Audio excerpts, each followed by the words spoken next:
আজকে যে সৎসঙ্গ প্রদান করেছে আমি ঠাকুর রাজচরণ ওনার সুস্থ নিরাময় সুদীর্ঘ জীবন তথা এখানে উপস্থিত সবার সপরিবার সপরিবেশ সুস্থ নিরাময় সুদীর্ঘ ইষ্টপূর্ত জীবন পরম প্রেম ময়ঙ্কর আত্মচরণে আমার একান্ত নিবেদন প্রার্থনা। প্রাণ ভবতি ধর্মাত্মা শাশ্বতি নিগচ্ছতি অন্তে প্রতি জানি নমি ভক্ত প্রণস্তি। আমাকে নিয়ে যে চালে তার তবে মৃত্যু হবে নমে ভক্ত প্রণস্তি। তাকে নিয়ে চাললে আমার জীবনের যত কিছু সমস্যা আমি সৃষ্টি করি না কেন তিনি আছেন, আমার আর কিছু চিন্তা করা হবে না। কারণ তিনি গ্যারেন্টি দিচ্ছেন তুমি সতনাম মনন করো, সৎসঙ্গের আশ্রয় গ্রহণ করো, সদ্দীক্ষা নাও। আমি নিশ্চয় করে বলছি তোমার উন্নয়ন জন্য আর তোমাকে ভাবনা করতে হবে না। আমি যে আমার উন্নয়ন চাই, প্রথম আমি চাই আমার জীবনের সুরক্ষা। ঠাকুর বললেন যে যজন যাজন ইষ্টভূতি করে তার জমের ভয় থাকে না, গ্যারেন্টি দিয়েছেন ঠাকুর। কেন বলছেন ঠাকুর তোমাকে গুরুর দেওয়ার জিনিস দিনের মধ্যে 1-2 বার করে চলবে না, 24 ঘন্টা করতে হয়। মনে রোগ জেনে রোগ, অর্থের কিছুই প্রয়োজন নাই। আমি একটু চেষ্টা করে অর্থ আসবে। ঠাকুর বলছে তত্ত্বমুতিষ্ঠ যশোলভস্য জিত্বা শত্রুম ভুঙ্গচ্ছ রাজ্য সমৃদ্ধি ভয়ে বলিতে নিহত্তাহ সর্বমেব নিমিত্তমাত্রম ভব শব্দ সাথী। তুমি নিমিত্ত মাত্র হো, আমার কাজগুলো করা আছে, তোমার একটু সহযোগ চাই। আমি তোমার কাঁধে বসে যাবে তো? ঠাকুর তো এমনি এসে যাবে না, আমি তোমার কাঁধে বসে যাব, আমাকে নিয়ে চলো, তোমার সব কিছু কার্য করা আছে, তুমি একটু আমাকে সহযোগ করো। তেমন ইষ্ট কাজ যে আমরা এই যে গুরু দায়িত্ব যে আমার বললেন সুজনদা, এরা সবাই বিচার করবেন ইষ্টর জন্যে। নিজের ইচ্ছায় সব চলে তোর, ইষ্টর বেলায় কিছু নাই। লক্ষ্যে ধন্দারে মনটি ব্যস্ত, ইষ্ট ধন্দা তুই বইলি না, তাও চাস তুই বিধির দয়া মতিষ্ঠন্য বুঝলি না। ইষ্টর জন্য আমাকে সব যে উইথ অল ইউর অর্গানিক্স যে দেয় ঠাকুর, তার দায় কিছু চান না কার কাছে থেকে, 1 গ্লাস জলও চাইনি তিনি। আর যার কাছে থেকে চাইছেন তার মঙ্গল জন্য সে চাইছেন, আর যার কাছে থেকে যে যা দেয় তার 100 গুণা 1000 গুণা ওই ফিরস্ত পায়। আরে জীবনটা দিয়ে দিয়েছেন, জীবনটার দাম কত? যে ঠাকুরকে ধরে চলে তার জীবনের দুঃখ নাই, যদি দুঃখ আছে তার বিস্মৃতি হয়ে গেছে। তাই যে নামটা নিয়েছে ওইটা বিস্মৃত হয়ে গেছে, ও নাম গান ঠিক করে না, এই সবজি ঠিক করে কিনা সে জানে না,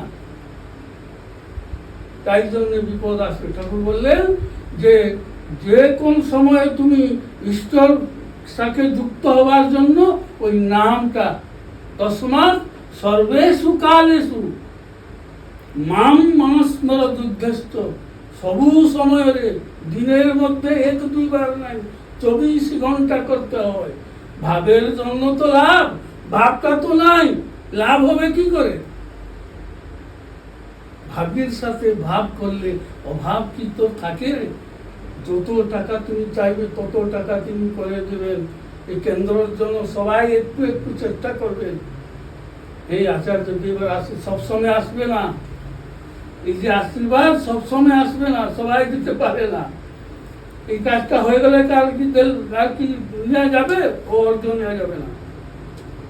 তুমি এই ঠাকুরের যে কাজটা ঠাকুর সবসময় আমার কাছে আছেন।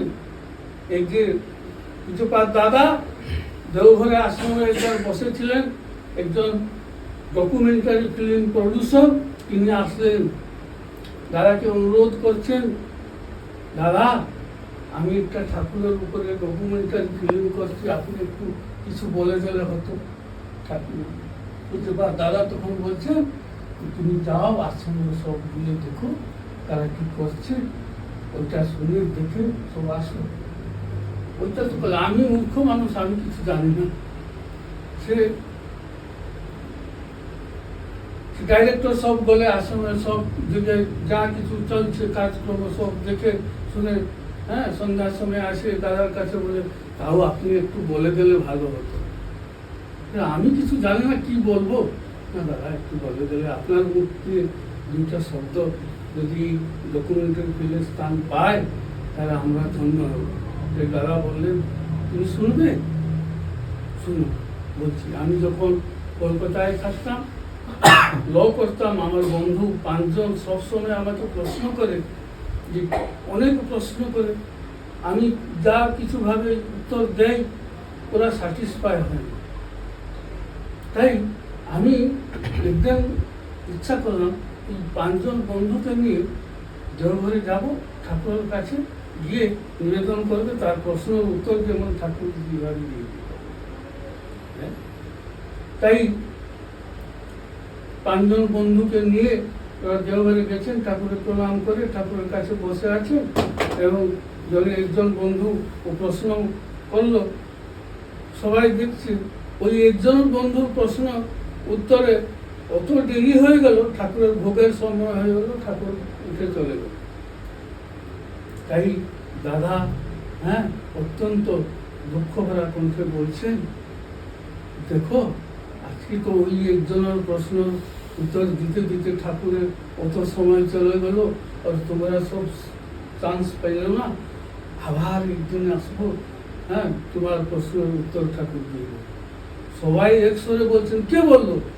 ঠাকুর তো আমার উত্তর দিয়েছেন। কি বলছি, কে বললো? ঠাকুর আমার তো প্রশ্নের উত্তর, সব আমার সবাই প্রশ্নের উত্তর আমাকে ঠাকুর দিয়ে দিয়েছে। দেখুন, ঠাকুর এক সময় যে খালি পণ্ডিত দাকে রক্ষা করলেন তাই নাই, এই বিশ্বের যত জন আছেন সবাইকে সে বিপদ থেকে রক্ষা করেন। দেখুন, সে সময় বলছেন যে আমার সবার এক জায়গায় থেকে ও সবাইয়ের সাথে কথা হচ্ছে, সবাই প্রশ্নের উত্তর দিচ্ছে। ইনট্রান্সিডেন্ট ইষ্ট নির্দেশ পারলি না তুই, চাললি না গো তেমনি পথে, বিপদ এলো কতই ছন্দ, দেখিলিও তুই বুঝলি না। আমার সবসময় ফাঁকি দিলে চলবে না। তারপরে সে দাদা সেই যে কথাটি আমার মনে করে, ফাঁকি দিয়েই ঘুরিস ভরে, প্রবঞ্চনায় ভুলিয়ে লোকে, কথার তরে মাতিয়ে সবে, আত্মপ্রতিষ্ঠারই ঝুঁকে, এমনি করে বেলা গেল সন্ধ্যা ছায়ায় ভরল ঘর, এখন তুই চেতন হারা, শেষের সেদিন ভয়ঙ্কর। কিছু কিছু চলছে যারা নিত্য নিয়ে মাথায় তোরে, মিষ্টি কোথায় ভুলিয়ে ভাবিস অনন্তকাল রাত্রি ধরে, ডুববি যখন শুভবে ওদের অভিশাপের পরস্য, হাতটি ধরার থাকবে না কেউ, শেষের সেদিন ভয়ঙ্কর। ইষ্ট ছেড়ে ছড়িয়ে বাহার ভাবিস নাকি, বাহার দেখে ভুলবে বিধি, পারবে না কেউ ধরতে পাখি। সপ্তাহ জুড়ে যাচ্ছে ভাঙন, যাচ্ছে যে ওই প্রবল ঝড়, পারিস যদি ফের এখনো, শেষের সেদিন ভয়ঙ্কর। কিসের বিশাল উঠলো বেজে, কাল ফণি তোর মাথার উপরে, মরণ নেবার করছে তারা, বাঁচবি তুই কেমন করে। দ্রোহ লোভের বাঁধন ছেড়ে ইষ্টতপে ঝাঁপিয়ে পড়, নইলে গতি কুম্ভি পাকে, শেষের সেদিন ভয়ঙ্কর। নইলে গতি কুম্ভি পাকে, শেষের সেদিন ভয়ঙ্কর।